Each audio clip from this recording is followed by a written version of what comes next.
Shalom, peuple de Dieu, nous voulons parler à propos de la dîme. Le Seigneur vient de me, le Créateur de l'univers, notre Seigneur, vient de me parler afin que nous puissions communiquer sur la dîme. Il y en a plusieurs qui disent que la dîme a été abolie. Des mêmes qui nous disent que la loi a été abolie.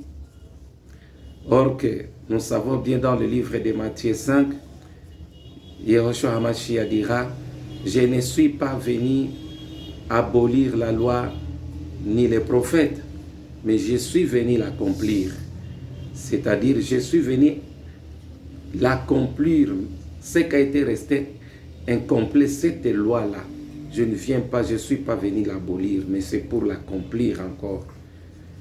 Parce que aucun trait de ces livres ne serait retranché. C'est la parole de Dieu. Alors, nous voulons prier. Seigneur Dieu Tout-Puissant, nous te rendons grâce parce que tu es notre Père. Tombwa manayo nsambe na bomoi mopesi pe mana bomoi.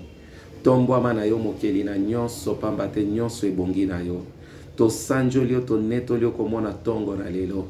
Tika ete ngai na bandeko to yeba kozikoma molimo moko motema moko pe litoi moko na tina liloba na yo. Esikola ekangola pe eba kopesa biso bwanya pe bososoli lisusu koleka loko mokembo ezongo mboka yo yo ozali nsambe na bomo ina kombo na Yehoshua HaMashiach nde tolobi amen. Livre de Malachie chapitre 3. Nous allons lire son verset par son verset 8. Les gens ont l'habitude de lire verset 10. Mais moi, je commence avec vous, mes bien-aimés, par son verset 8. L'Éternel dit ceci. Malachie chapitre 3, verset 8. Un homme trompait-il Dieu? Car vous me trompez et vous dites en quoi nous t'avons-nous trompé? Dans les dîmes et les offrandes. Vous êtes frappés par la malédiction et vous me trompez la nation tout entière.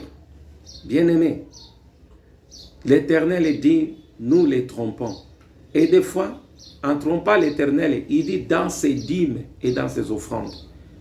Nous ne voulons pas donner la dîme. Nous sommes incrédules devant la dîme et les offrandes. Or que, quand nous ne donnons pas la dîme, nous sommes frappés par la malédiction. Et si l'Éternel te frappe par la malédiction, qui pourrait enlever cette malédiction? Pour qu'il ne puisse pas nous frapper de sa malédiction, nous devons obéir la dîme et les offrandes. La dîme se donne, c'est 1/10. Regardez comment le diable est jaloux de nous. L'Éternel dit que nous puissions donner la prémisse. C'est-à-dire, si nous avons $100, on lui donne, on retranche $10 seulement. Et on met dans l'enveloppe pour le oint de l'Éternel, afin qu'il puisse bénir notre dîme. Mais le diable, il nous donne cet cœur endurci de refuser même de donner ces $10 et nous restons avec les $90. Quand tu as $1000, il te dit de donner $100. Mon ami, $900 et les $100, laquelle est le plus nombreux? Mais le diable entre même dans ton cœur pour bouffer les petits, les minimes que l'Éternel considère plus grands que les 900 que tu as.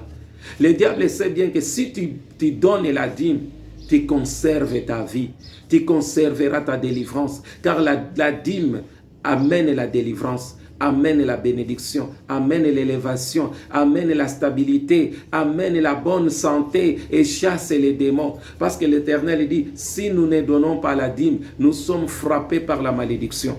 Même si tu diras, le sang de Jésus puisse me purifier, c'est lui qui a créé Jésus, c'est lui qui a amené Jésus sur la terre, son fils bien-aimé. Il te dit que tu es frappé par la malédiction, personne ne peut y enlever. Ni son fils ne peut pas te favoriser. Parce qu'il n'a pas aboli la dîme. Il n'a pas aboli la dîme. Lui-même, l'Éternel nous a montré l'exemple. En nous donnant son fils, c'est comme la prémisse. L'Éternel nous a donné sa dîme. Sa dîme, c'est son fils bien-aimé. Et à ton tour aussi, tu dois donner la dîme. Tu dois respecter la dîme, mon frère, ma soeur. Ne disent pas que non, dîme, ce sont les pasteurs qui mangent ça. On fait enrichir les pasteurs. Tu es ignorant. Tu ne sais pas ce que tu dis. Est-ce que si les $900 que tu gardes et tu donnes $100 au pasteur, il s'enrichit avec les $100? Pourquoi le diable te trompe? Pourquoi le diable endurcit ton cœur? Donne la dîme, mon frère et ma soeur. C'est pour notre intérêt. Je reviens encore, le Seigneur dit, vous êtes frappés par la malédiction, verset 9, et vous me trompez, la dîme, la nation tout entière. Nous devons donner la dîme pour notre pays. Le gouvernement doit enlever la dîme pour le pays. Nous disons que le pays n'avance pas. Le pays, la guerre. Le pays n'a pas la paix. Si nos présidents m'attendent, ils doivent enlever la dîme de tout un pays et donner au Seigneur. Les gouverneurs doivent enlever la dîme de leur province et donner au Seigneur. Si tu veux que ta province ait la paix, l'abondance, la fertilité, qui ait la tranquillité, et toi aussi que tu sois tranquille dans votre fonction, donne la dîme pour ta province. Donne la dîme pour ton pays. En donnant la dîme, le Seigneur s'en charge lui-même. Il descend, lui, l'arche de sa majesté pour procurer la paix et donner ce que tu veux. L'Éternel dit, apportez à la maison du trésor toutes les dîmes, afin qu'il y ait de la nourriture dans ma maison. Mettez-moi de cela, mettez-moi de la sorte à l'épreuve, et dit l'Éternel des armées. Et vous verrez si je n'ouvrais pas pour vous les églises des cieux, si je ne répandais pas pour vous, sur vous, la bénédiction en abondance. Alléluia. Le Seigneur dit de lui mettre en épreuve. Mon Dieu, quelle incrédulité que le diable a mis dans nos cœurs.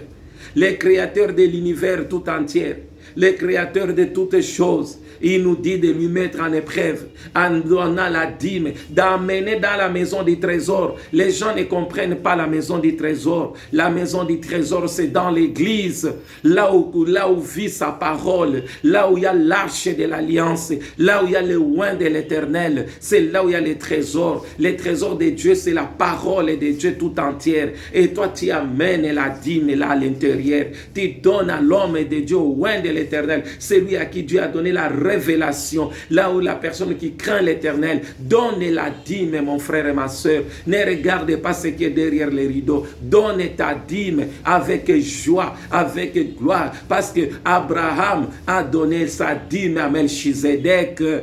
Et il a donné la dîme des dîmes. Que tu sois pasteur, bishop, que tu sois archibishop, prophète, donne la dîme. Moi, j'aimerais te dire ceci.